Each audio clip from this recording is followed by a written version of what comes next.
A BYD Seagull that sells for $10,000 in China just got a golden ticket into Canada. And America is absolutely losing its mind. On January 16, 2026, Canadian Prime Minister Mark Carney flew to Beijing, shook hands with President Xi Jinping, and in one move, blew apart the entire North American trade strategy that the US had spent 2 years building.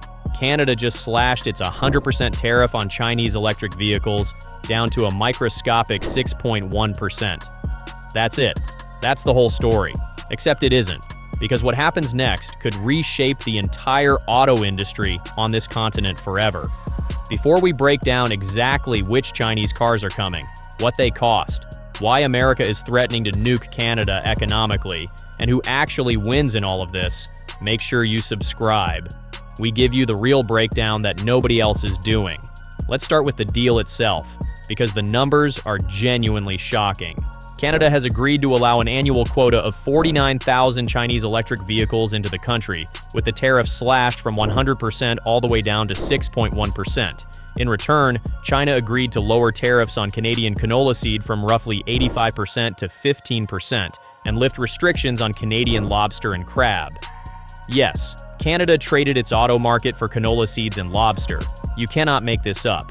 The proportion of that quota reserved for affordable EVs with an import price of $35,000 CAD or less will reach 50% by 2030, and the quota itself is expected to rise to 70,000 vehicles by 2031, with Chinese automakers also required to establish joint ventures for vehicles or batteries within Canada within the next 3 years. Now here's where it gets real for car buyers. Let's talk about what's actually coming through that door. The cars, the numbers, the devastation for Detroit. The car everyone is talking about first is the BYD Seagull, and this thing is a weapon. In China, it has been priced as low as $11,000 to $17,000. If it were available in Canada under the new tariffs, the Seagull could still sell for under $20,000, which would make it significantly cheaper than not only every other EV sold in Canada, but also most internal combustion engine vehicles. Let that sink in. Under $20,000 Canadian for an EV. Right now, the cheapest EVs in Canada start around $40,000. The BYD Seagull cuts that in half. But what is the Seagull? It's a 4-seat, 5-door hatchback with a length of only 3,780. The car features sharp, angular headlights, a rotatable 10.1-inch touchscreen, 6 airbags, rear disc brakes, and a body in white containing 61% high-strength steel. When a journalist actually drove it, they expected the Seagull to be terrible, but quickly learned it was a perfectly dignified piece of transportation. Refined, not cheap feeling at all, even at its price point. Now step up from the Seagull and you're looking at the BYD Seal. And this is where Detroit should genuinely be scared. The Seal is a direct competitor to the Tesla Model 3. Full sedan, adult car, real range. The BYD Seal Premium starts around $31,000 in Australia and Europe, while the Tesla Model 3 RWD costs roughly $38,990 in the US. That's an $8,000 gap. For that difference, you're getting nearly identical real-world range. The Seal offers 323 miles WLTP versus the Model 3's 272 miles EPA. And the Seal doesn't just match the Model 3 on paper. In some ways, it humiliates it on features. Standard equipment on the Seal includes a heads-up display, ventilated seats, and a 360-degree camera system. Features Tesla Charge's Extra 4. The BYD Seal also won the IF Design Award. This isn't a knockoff. This is a genuine rival. Where does Tesla still win? The supercharger network remains unmatched globally with over 50,000 chargers, reliable uptime above 95%, and plug-and-charge convenience that actually works every time. BYD vehicles use CCS2 charging, relying on public third-party networks that are improving but still frustrate with broken chargers and inconsistent speeds. For road trippers, that matters, but for the average person charging at home every night, that advantage disappears completely. Then there's the BYD Atto 3, the SUV play, the BYD Dolphin for urban commuters, and coming later, the BYD Han, a full-size luxury sedan that delivers near Model S acceleration with massage seats, air suspension, and premium audio at approximately $72,000 CAD, roughly $55,000 less than Tesla's flagship sedan. $55,000 less.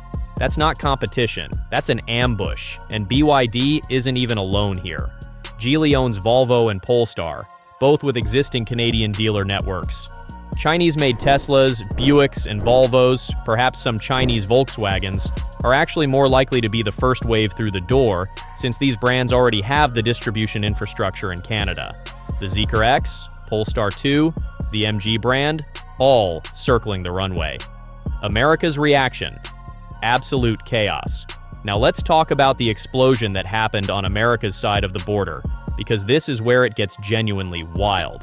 Trump posted on Truth Social, "If Canada makes a deal with China, it will immediately be hit with a 100% tariff against all Canadian goods and products coming into the USA."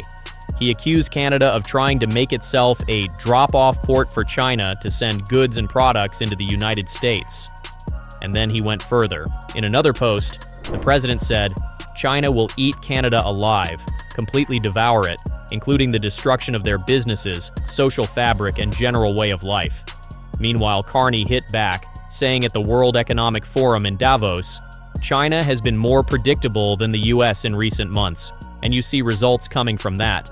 Canada's PM just told the world, on a global stage, that communist China is more reliable than the United States of America right now.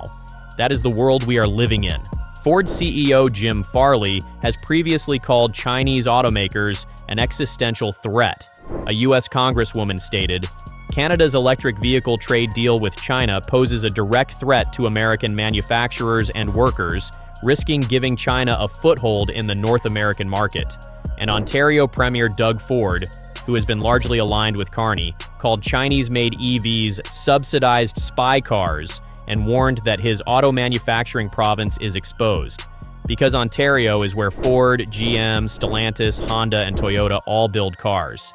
If BYD and Geely start undercutting them at $20,000 to $35,000 price points, the math turns brutal very fast. The worst-case scenario, according to analysts, is that GM and Ford effectively lose the Canadian market because the first domino fell, which was taking production out of Canada. But here's the twist: nobody is saying out loud. The reality check on all of this? 49,000 cars is not a flood. That represents less than 3% of the market for new vehicles sold in Canada. Experts say, if anybody thinks there will be Chinese vehicles on the road in the next few weeks and that they're going to be cheap, they're probably being a little naive. US officials have repeatedly warned that Chinese-built vehicles pose national security risks, describing them as potential vectors for data collection and remote interference. A vehicle purchased legally in Canada could become a barrier to travel across the US border. That is not a small detail for Canadians who cross into the States regularly. And there's the winter problem. Canada is not Mexico, not Brazil, not Europe. Canadian winters are brutal on EV batteries, and the cold weather reliability of these vehicles in a country where winter is not a minor inconvenience, but a defining reality is still an open question for many of these models. Plus, there are currently no BYD dealers in Canada and no way to get their cars serviced, which limits the possibility of seeing them on the road anytime soon. You can't just dump 49,000 cars into a country with zero service infrastructure. So who actually wins? The Canadian consumer? Eventually. A BYD Seagull at $20,000 CAD changing hands in Vancouver or Montreal is genuinely transformative for EV adoption. The BYD Seal at $44,000 competing directly against a Tesla Model 3 at $60,000 CAD forces every single automaker to sharpen their pencils.